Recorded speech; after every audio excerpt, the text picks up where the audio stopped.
Hark the bardic paladin, who sings and plays again. He tells the tales of glory, and weaves a magic story. He'll join you at your table, and ask you to share a fable.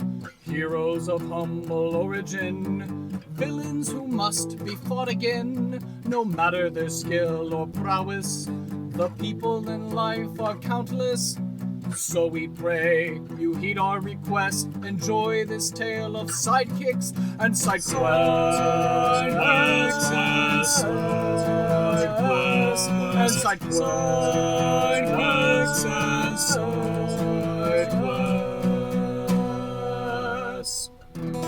Episode 34, The Pantheon of Halflings. Welcome to Sidekicks and Side Quests, the Dungeons & Dragons podcast that helps to put humans back into humanity and breathe life into your campaign NPCs with backstory and bravado. That's right, we're building a world, one character at a time. I am your host, Kurt Krenwelge, the Bardic Paladin, and welcome to the Levitating Platter.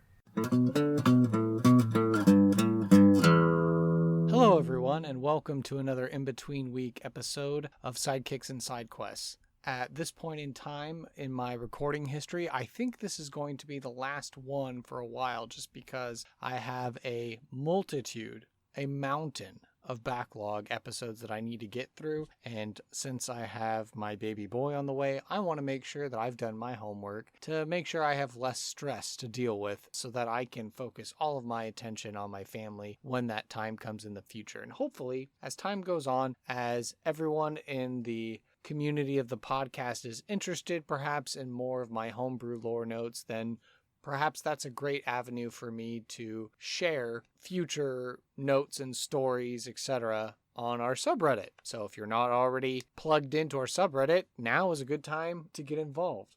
We've gone through quite a number of pantheons on this show, and I think the last one that really I want to make sure I touch upon is the halfling pantheon. And feel like I've come up with a really good, unique story, and if I have time with this, I'm also going to share the story of a particular hero from the halfling race in my homebrew setting. And who makes up the pantheon of the halflings, you ask? Well, there's four of them. There's Talus, Gabra, Valo, and Elvissa. Without further ado, let's go ahead and dive into the Pantheon of Halflings.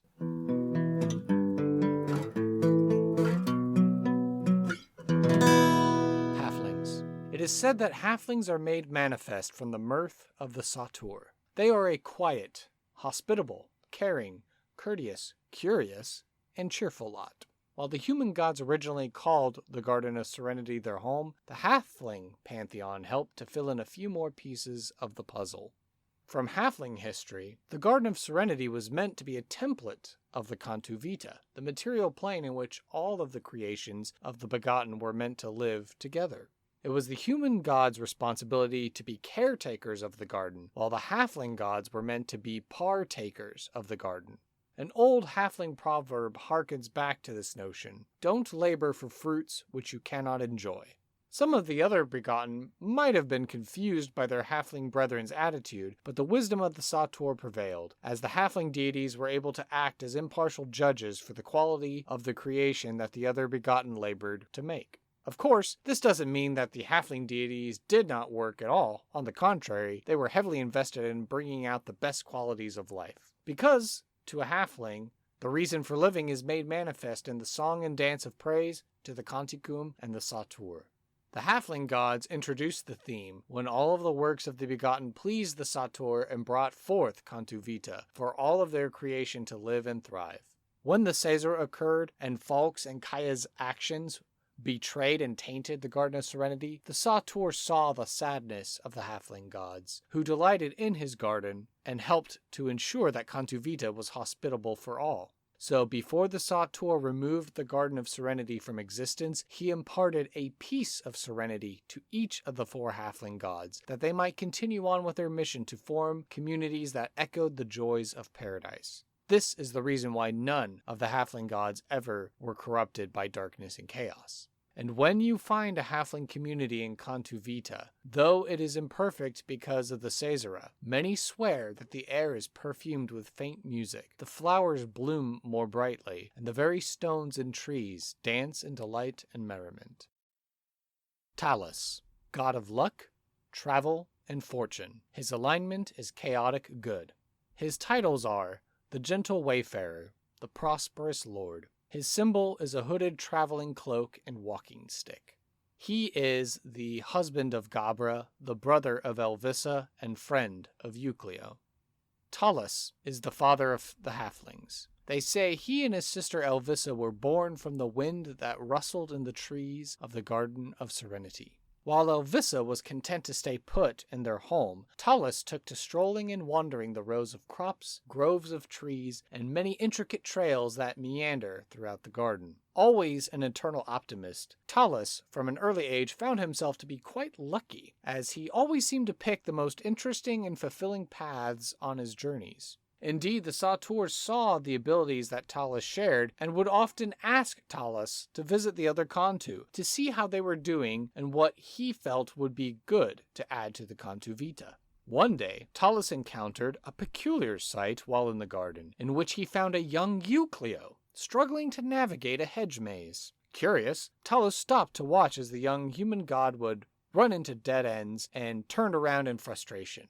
When Talus approached, he asked young Euclio if he needed aid. While the young god was confident in his abilities, he did admit that some company would be welcome. And so Talus and young Euclio wandered the maze together, speaking, talking, laughing, and joking all the while. As the paths twist and turned, the two gods seemed to journey for ages. Finally, Euclio was astonished that with Talus they were able to reach the center of the maze.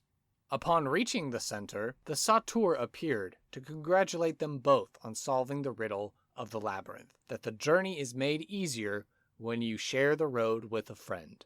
The Sauteurs then awarded Euclio with a golden compass, which would help lead him to wherever he wished to go, and Talus with an evergreen cloak and walking stick that would keep him warm and allow him to travel for much longer before needing to rest. Euclio and Talus then became the best of friends, as they would wander the garden together, with Talus enjoying its splendor and Euclio making notes and sketches. When Euclio became older and was tasked with traveling through Harmony, Talus volunteered to join him as a traveling companion. Indeed, the knowledge and luck of Talus was able to help save Euclio time and energy in mapping the cosmos. Using his luck and risking much, Talus brought about great fortune in his adventures, which many halflings who call upon him hope for in their quests. It is said that when they returned to the Garden of Serenity, that Talus's cloak and staff guided him to the home of Gabra. The two halfling gods fell in love and were wed. Inspired by his travels and seeing the various creations of the worlds, he and his wife Gabra would go on to make the halfling race, which is the only mortal race to have existed in the Garden of Serenity.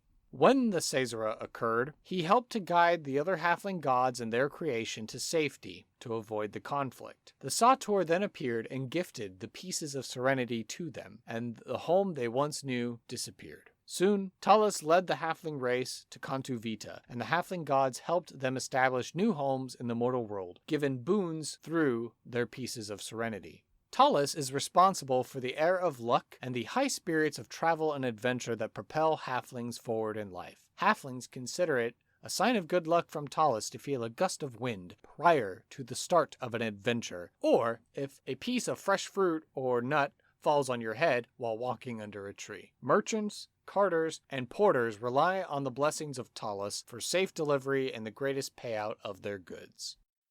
Gabra, goddess of hospitality, love, and cheer. Her alignment is lawful good. Her titles are Mother of the Hearthfire, Maiden of Mirth. Her symbol is a hearth or fireplace. She is the wife of Talus, the sister of Valo, friend of Marsa. Gabra is the mother of halflings. She and her brother Valo were said to have been born from the rains that first watered the fields of the garden. Gabra saw the rich soil beneath their feet and sought to dig and make a natural burrow out of the earth to live in. Day after day, she took meticulous care of the home she built for herself and her brother Valo. While Vala was more interested in staying outside with the animals and plants, Gabra found delight in making the perfect home. She would often visit the goddesses Marsa, Kaya, Opsia, Axia, and Elvissa, and invite them into her well-crafted home for tea and parties. And it wasn't just strictly these goddesses she would invite. Her home was open to all of the gods of harmony. Every single god and goddess had the pleasure of being served by Gabra before the Caesura, with delectable sweets, hearty meals, and good company. That is, except Talus. Not because of any feelings of ill will, he just simply was content to never let his feet rest and stay put in one spot for too long. This not only confounded Gabra, but drove her to elaborate attempts to invite him to tea or dinner, and her invitations were often unanswered simply because Talus had wandered off and was seemingly lost. Gabra found a deep affinity and friendship with Marsa, who would bring her many decorations to help beautify her home. When Talus and Euclio went on their journey to explore harmony, she confessed to Marsa, to Elvissa, and to the Sator of her great love that she harbored in her heart for Talus. Her prayer was seemingly answered when the feet of Talus soon led him to Gabra's door. A warm hearth, a finely cooked meal, and the outpouring of love and generosity overwhelmed Talus, and he decided, perhaps, he could take a break from wandering and be married. Inspired by his travels and seeing how the various creations of the world were, Talus and Gabra would go on to make the halfling race, which is the only mortal race to have existed in the Garden of Serenity. Elvissa served as a midwife to aid Gabra in the birthing process. When the Caesura occurred, she helped to guide their creation to safety to avoid the conflict. The Sator then appeared and gifted the pieces of serenity to each of the halfling gods, and the home they once knew disappeared. Soon, Talus led the halfling race to Cantu Vita, and the halfling gods together helped build and establish new homes in the mortal world, given boons through their pieces of serenity. Gabra is invoked to bless halfling homes, marriages, and friendships. She inspires halflings to make welcoming habitats in the hills and mountains of earth. Gabra dictates the polite etiquette of halflings for opening their homes to travelers and taking care of their needs. After all, it's how she met her husband Talus.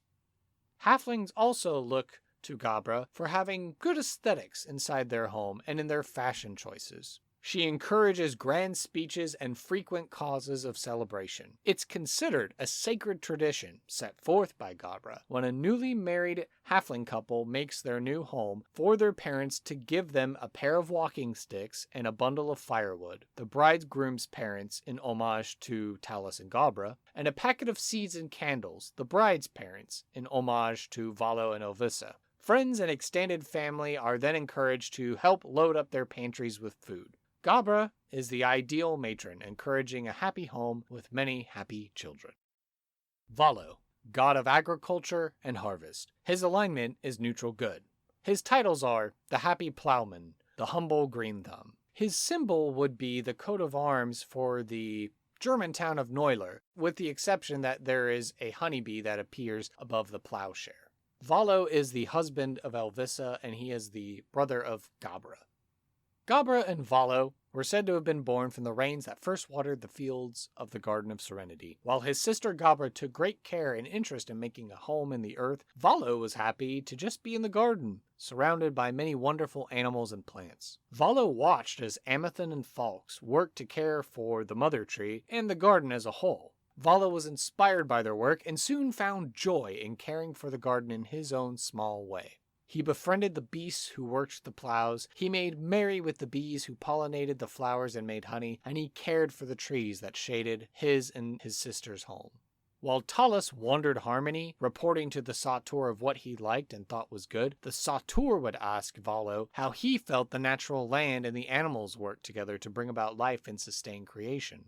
It wasn't too long before Elvissa began to quote-unquote bother Valo while he toiled and labored, as she often asked him questions about the uses and properties of various plants and animals. Elvissa would listen, take notes, and compiled great collections of knowledge from Valo's practical experience with the flora and fauna of harmony. Unprompted one day, as she was leaving a tea party hosted by his sister Gabra, Elvissa walked into Valo's small garden and began to use magic to blend some plants together to experiment and see what would happen. Valo, looking up from his plow, rushed over to stop Elvissa from ruining his garden. He stopped and was amazed at the beautiful new flowers she had made. Elvissa then picked up one of these new flowers and blew on it, and soon the outside of the hill of their home was covered in an array of beautiful flowers. Elvissa smiled and thanked Valo for all of the knowledge he had shared about all of the various animals and plants of creation. Because of his patience through her persistence, she was able to grow in her abilities of magic and creation. Soon after this, Valo and Elvissa formed a courtship which blossomed into marriage. The pair found joy in complementing their skills and abilities to aid the other. When the Caesura occurred, he helped to guide their creation to safety to avoid the conflict. The Sator then appeared and gifted him and the other halfling gods pieces of serenity to help them, and soon the home they once knew disappeared. Talus led the halfling race to Cantu Vita, and all the halfling gods then aided in creating and establishing new homes in this mortal world, given boons through their pieces of serenity.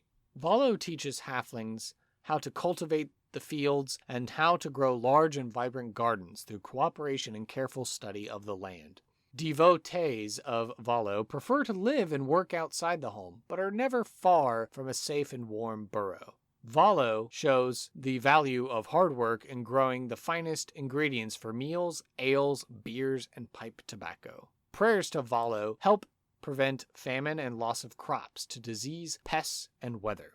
Valo stresses living a communal or agrarian life with the livestock, for he sees it more preferential and doesn't like seeing animals barred and only treated as property, so as to respect the lives of animals to get the best meat, cheese, eggs, etc.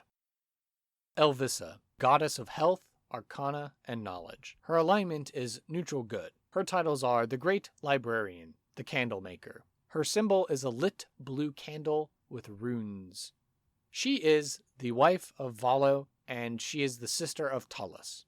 They say that Elvissa and her brother Talus were born from the wind that rustled in the trees of the Garden of Serenity. Talus was quick to wander and not stay put, and Elvissa built their home and quickly got to work on learning. Elvissa discovered very quickly that she was adept at magic and was able to construct, assemble, create, and shape things wonderful and fantastic. She was quick to begin documenting and cataloging all of the creations of the Begotten and created her first pocket dimension, which would become her great library. This space is a repository of all the knowledge in all of Harmony outside of the Sator himself.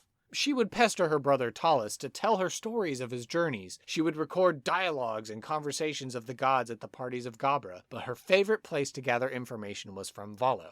One of the first things she learned from Valo was how to make candles. She was able to use her knowledge to bring about the practice of inscribing runes and spells onto candles to store and release. Her most prized candles keep the great library perpetually lit to afford perfect reading conditions in any spot within the great library. Unprompted one day, as she was leaving a tea party hosted by Gabra, Elvissa walked into Valo's small garden and began to use magic to blend some plants together to experiment and see what would happen. Elvissa wanted to get Valo's attention and confess her true feelings. Valo stopped what he was doing, rushing over to stop the would-be mischief. However, Valo was amazed at all of the beautiful new flowers that Elvissa had made. Elvissa picked up a new flower, blew on it, and soon the entirety of his and Gabra's home was covered in an array of beautiful flowers. Elvissa smiled and thanked Valo for all of the knowledge that he had shared with her about all the animals and plants of creation. Because of his patience through her persistence, she was able to grow in her abilities of magic and creation, and at this meeting was able to confess her true feelings of love.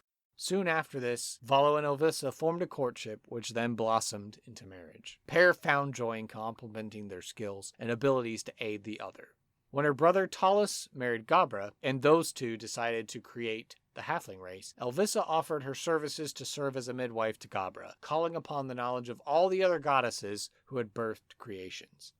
When the Caesar occurred, she helped to guide their creation to safety to avoid the conflict. The Sator then appeared and gifted her a piece of serenity as well as the other halfling gods, and then the home they once knew disappeared.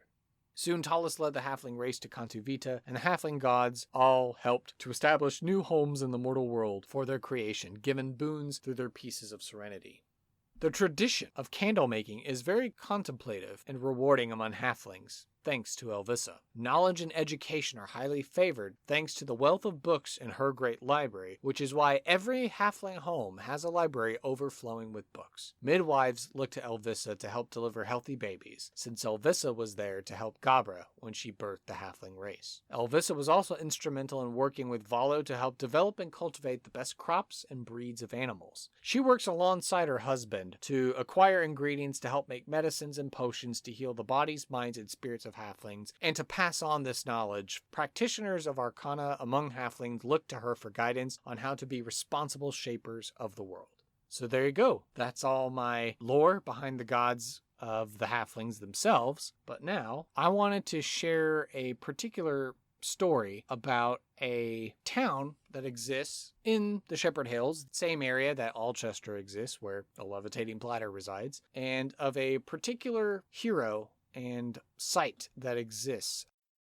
Bromsgrove, a town full of artists and musicians and bards. This is a town that hosts a month-long arts and music festival to celebrate the halfling bard Brom Harpweaver. Brom was a heroic bard who defended Ayrshire from Orcish forces during the Caesura with an army of halfling, dwarves, and humans. It's said that he possessed an artifact instrument of Valo called the Harp of Bounty, which was said to be able to embolden crops, animals, and creatures with vitality and fortitude and grant any desire of Valo.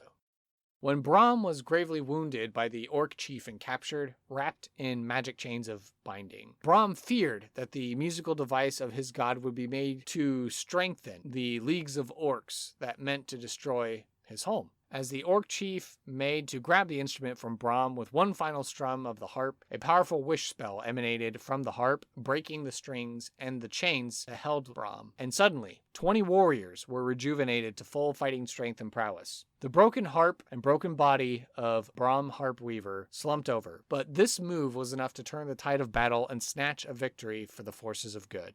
To commemorate the site of this final sacrifice, Brom Harpweaver was laid to rest beneath the hillside of the battle, buried with a broken harp. Surrounding the hillside burial site was a majestic grove of precisely 20 rowan trees, in commemoration of each of the 20 souls he restored back from the brink of death to win the victory. These trees seem to have an aura of divinity surrounding them, allowing them to endure the seasons and the wear of time. The town of Bromsgrove was built in his honor for turning the tide of battle, with a large statue of Brom in the center of the town square. It's said a selfless warrior who has need of Valo can summon the Harp of Bounty in time of dire circumstances. So yeah, if you can't tell from that story, if you listen to the words of the traditional Irish song, The Minstrel Boy, it's kind of where Brom Harpweaver comes from. But this little halfling bard who was courageous and inspirational in battle and now has an entire town of art that surrounds him. Anyway, yeah, so that's what I've got. And I was so happy to be able to fully flesh out the stories of each of the halfling gods, and I hope that these notes will inspire you in your games. So if you're looking for a little bit of a different take on the halfling deities of your character backstory or of your game, then by all means feel free to adapt them and mold them for your world. I just ask that you give me a shout out or a nod on our social media and just let us know how it's going. So I certainly thank you all for listening. I pray that even though I'm not going to be releasing in between week content, there are a lot of great guests that we have upcoming on the show. Again, people who have played D&D for a long time and people who have never actually ever played a game before. But my hope is that this podcast will inspire people and show people that you don't have to be an expert to make a great character, and you don't have to be someone of great power, pleasure, honor, or wealth to be an amazing and wonderful person in the world. So before I ramble on too much longer, I just want to say thank you. God bless. That's it. All right. Bye. Thank you for listening to this episode of Sidekicks and Side Quests. Be sure to subscribe to the podcast through Apple Podcast, Google Play, and Overcast, or feel free to save the RSS feed to use the app of your choice. Visit our website, https://sidekicksandsidequests.com for links, write-ups of the NPCs, and to learn more about the podcast. To stay up to date and share your fan creations, you can like and follow the podcast on social media by searching for @SideKQ on Facebook and Twitter. The podcast is also on Reddit, so join our subreddit community at r/SideKQ to share your art, stories, discussions, and commentary. If you'd like to hail the bard, send an email to sidekicksandsidequests, all one word, @gmail.com. I ask that you please leave an honest review on iTunes to help spread the word about the show. Sidekicks and Sidequests is unofficial fan content permitted under the fan content policy, meaning I'm not approved or endorsed by Wizards. Portions of the materials used are property of Wizards of the Coast. Copyright Wizards of the Coast, LLC. Thank you for your support, and I'll see you at the pub next time. Bar to rock on 1, 2, 1, 2, 3, 4.